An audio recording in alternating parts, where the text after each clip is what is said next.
ప్రపంచాన్ని శాసిద్దామనుకున్న అమెరికా అధ్యక్షుడు Donald ట్రంప్కు tough time start అయింది.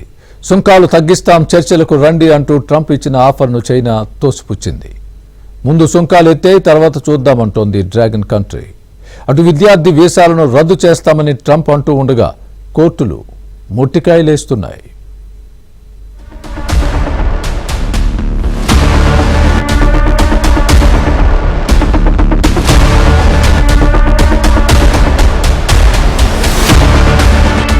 అమెరికా చైనా మధ్య ట్రేడ్ వార్ తారాస్థాయిలో నడుస్తోంది. చైనా ఉత్పత్తులపై అమెరికా 145% టారిఫ్లు ప్రకటించింది. ఈ సుంకాలు తగ్గించడానికి చైనాతో చర్చలు సజావుగానే జరుగుతున్నాయని ట్రంప్ ప్రకటించారు. చైనాపై టారిఫ్లు 50% తగ్గిస్తానన్న సంకేతాలిచ్చారు. అయితే ట్రంప్ వ్యాఖ్యలను చైనా ఖండించింది. అమెరికాతో తామెలాంటి చర్చలు జరపడం లేదన్న స్పష్టతనిచ్చింది డ్రాగన్ కంట్రీ. అమెరికాతో ఎలాంటి వాణిజ్య ఒప్పందం చేసుకోలేదని ప్రకటించింది. పరస్పర గౌరవం, సమానత్వంతో ఉంటేనే చర్చలు జరుపుతామని, లేకపోతే కుదరదని తేల్చి చెప్పింది. భవిష్యత్తులో జరిగే చర్చల్లో బీజింగ్ తో స్నేహపూర్వక సంబంధాలు కొనసాగించడానికి ప్రయత్నిస్తానన్నారు Donald Trump. 145% is very high, and it won't be that high.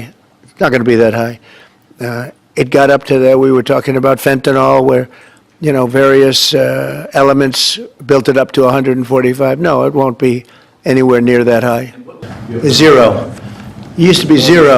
We were just destroyed. China was taking us for a ride, and just not going to happen. It's not going to happen. We're going to be very good to China, have a great relationship with President Xi, but they would make billions and billions and billions of dollars a year, and they would build their military out of the United States and what they made, so that won't happen. But they're going to do very well, and I think they're going to be happy, and I think we're going to live together very happily and ideally work together. So I think it's going to work out very well. But no, it's at 145%. They will not be anywhere near that number. చైనాపై America 145% సుంకాలు విధించగా Washington పై Beijing 125% టారిఫ్లను ప్రకటించింది. దీంతో ఇరు దేశాల మధ్య వాణిజ్య యుద్ధం మరింత ముదిరింది. చర్చలు కావాలంటే ముందుగా టారిఫ్లను ఎత్తేయాలంటూ చైనా మెలికపెట్టింది. అత్యంత అరుదైన ఖనిజాల ఎగుమతిని చైనా నిలిపివేయడంతో అమెరికా కంపెనీలు నష్టపోతున్నాయి. టెస్లా, బోయింగ్, యాపిల్ లాంటి కంపెనీలు దెబ్బతింటూ ఉండటంతో ట్రంప్ దిగివచ్చారు. అయితే చైనా మాత్రం అమెరికా సంగతి చూస్తామన్నట్లే ఉంది. అమెరికాలో షేర్ మార్కెట్ల పతనం, అమెరికా ట్రెజరీల అమ్మకం, అంటే అమెరికా డాలర్లని జపాన్ లాంటి దేశాలన్నీ అమ్మేయటం, అలాగే అమెరికాలో ఆర్థిక వాతావరణం దిగజారుతా, ద్రవ్యోల్బణం పెరిగి ధరలు పెరిగే పరిస్థితి, మాంద్యం వస్తుందన్న భయాలు, దీంతో అమెరికా ప్రజలు రోడ్లెక్కటం, ఈ అన్నిటి మధ్యలో ట్రంప్ ఉక్కిరిబిక్కిరైపోయి ఒక చైనా మీద తప్పితే మిగతా దేశాలన్నింటి మీద టారిఫ్ల అమలు 95 రోజుల పాటు వాయిదా వేస్తున్నాను, ఆ తర్వాత నిర్ణయం పూర్తిగా వస్తుంది అని చెప్పాడు. సో చైనాతో టారిఫ్ యుద్ధం కొనసాగుతుంది అనుకోవాలి. కానీ దాన్ని కూడా కొనసాగించలేక కొద్ది రోజులు అయిన తర్వాత అమెరికా దిగుమతి చేసుకునే ఎలక్ట్రానిక్ వస్తువులు ముఖ్యంగా ఈ చైనా నుంచే ఎక్కువ వస్తాయి. ఇది మన ల్యాప్టాప్లు, స్మార్ట్ ఫోన్లు, మన దానిలో ఉండే ప్రాసెసర్లు, కంప్యూటర్ ప్రాసెసర్లు, ఇట్లాంటివన్నీ చైనా నుంచే వస్తాయి. వీటన్నిటి మీద టారిఫ్లు ఎత్తేస్తా ఒక నిర్ణయం తీసుకున్నాడు. ఎలక్ట్రానిక్స్ మీద టారిఫ్లు ఎత్తేస్తా ట్రంప్ నిర్ణయం తీసుకున్నాడు.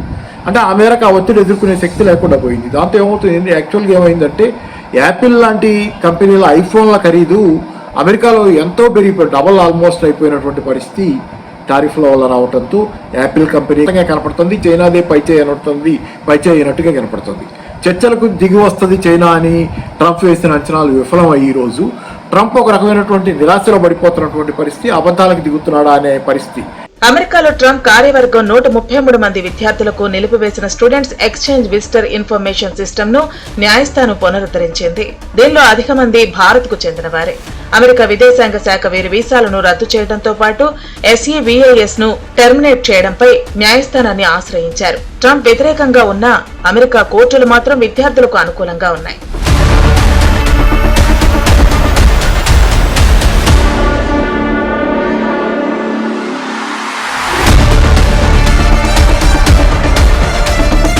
అమెరికాలో ఇమిగ్రేషన్ లాయర్లు మాత్రం ట్రంప్ ప్రభుత్వ నిర్ణయాలు సరిగ్గా లేవంటున్నారు. విద్యార్థులు ఏ నేరం చేయకపోయినా వారి లీగల్ స్టేటస్ లను తొలగించారన్నారు. క్యాచ్ అండ్ రివోక్ పేరిట చర్యలు చేపట్టడం సరికాదని చెప్పారు. విద్యార్థి వీసా ఉన్నవారిపై ఏ టూల్స్ తో నిఘా పెట్టారు. వారి సోషల్ మీడియాను కూడా పరిశీలిస్తూ పొరపాటున పాలస్తీనాకు అనుకూలంగానూ ఇజ్రాయెల్కు వ్యతిరేకంగానూ పోస్టు పెడితే చాలు అలాంటి వారిని పట్టుకుని ఏకపక్షంగా వీసాలు రద్దు చేస్తున్నారు. దీంతో వీరంతా కోర్టులను ఆశ్రయిస్తున్నారు. It'll be a fair deal for everybody, and it'll be, I think it's a process that's going to go pretty quickly. We've spoken to many countries, and we're getting their views on things. You know, there are a lot of things. They have VAT taxes. They have everything you can have. Don't forget, as an example, the European Union was set up to take advantage of the United States. That's why it was set, and they've done that, but they're not doing that anymore. అమెరికాలో చాలా మంది భారతీయులు optional practical training కింద ఉన్నారు. దీంతో వారికి తాత్కాలికంగా పనిచేసే అవకాశం లభిస్తుంది. ఈ వీసాపై 3 ఏళ్ల పాటు పనిచేసే వీలుంది. ఈ సమయాన్ని వీరంతా H1B వర్క్ వీసా సంపాదించేందుకు ఉపయోగించుకుంటున్నారు. ఓపీటీ స్టేటస్ పోతే అమెరికాలో వారి భవిష్యత్తు ప్రశ్నార్థకంగా మారుతుంది. తాజాగా ట్రాఫిక్ ఉల్లంఘనలు, గృహహింస వంటి చాలా చిన్న కారణాలతోనే విద్యార్థులకు వీసాలు రద్దు చేస్తున్నారు. తాజాగా రద్దయిన 327 మందిలో కేవలం 2 మాత్రమే రాజకీయ ర్యాలీల్లో పాల్గొన్నారు. లా ఎన్ఫోర్స్మెంట్ కి సంబంధించి అంటే ఒక ట్రాఫిక్ లో ఎక్కువ స్పీడ్ తో వెళ్తే వచ్చే టికెట్ కూడా ఒక ఇష్యూగా, అమెరికాలో టికెట్స్ అని ఇస్తారు ఓవర్ స్పీడ్ తో వెళ్తే, ఆ టికెట్ రావడానికి కూడా ఒక ఇష్యూగా, లా అండ్ ఆర్డర్ ఇష్యూస్ లేకపోతే లా ఎన్ఫోర్స్మెంట్ ఇష్యూస్ ని కూడా ఈరోజు వీసాకి సంబంధం లేని ఇష్యూస్ ని కూడా తీసుకొని సర్వీస్ నుంచి రికార్డులు తొలగించడం చేస్తా పోతుంది ప్రభుత్వం. చట్ట విరుద్ధం, వీసా చట్టాలకి విరుద్ధం అది. కాబట్టి ఏంటంటే దీని మీద కోర్టు తీర్పులు వ్యతిరేకంగా వస్తున్నాయి. కాబట్టి ఏంటి ఇష్టానుసారం ట్రంప్ తన ఒక రకమైనటువంటి నియంత పోకడలు పోతా చేస్తున్నటువంటి ప్రతి నిర్ణయానికి ఈరోజు అమెరికా కోర్టులు, మామూలుగా అయితే అమెరికా కోర్టులు ట్రంప్ అనుకూలంగానే ఉంటాయనేది ఈ మధ్యకాలంలో చాలా మంది అనుకున్నారు. ఎందుకంటే ట్రంప్కు ట్రై ఫైట్ అనేది ఏదో ఒక మాట ఏంటంటే అమెరికా సెనెట్లో తిరుగులేదు, కాంగ్రెస్లో తిరుగులేదు, అలాగే కోర్టుల్లో కూడా ఆయనకి అనుకూలమైనటువంటి కన్సర్వేటివ్ మితవాద జడ్జీలే ఉన్నారనేది. కానీ ఎంత మితవాద జడ్జీలు ఉన్నా ఇవన్నీ సహించనలవిగా అన్నటువంటి ఉల్లంఘనలు చేస్తుంది కాబట్టి ప్రభుత్వం వాటికి వ్యతిరేకంగా తీర్పులు వస్తున్నాయి. మరోవైపు అమెరికాలోని విశ్వవిద్యాలయాలు, కాలేజీల నిధుల సేకరణను ట్రంప్ ప్రభుత్వం లక్ష్యంగా చేసుకుంది. వాటికి అందించే విదేశీ నిధులతో పాటు విద్యార్థుల సాయాన్ని అడ్డుకునేందుకు సిద్ధమైంది. విదేశీ సాయం గురించి ప్రభుత్వానికి వర్సిటీలు సమాచారం అందించాలంటూ ట్రంప్ ప్రభుత్వం ఆదేశాలిచ్చింది.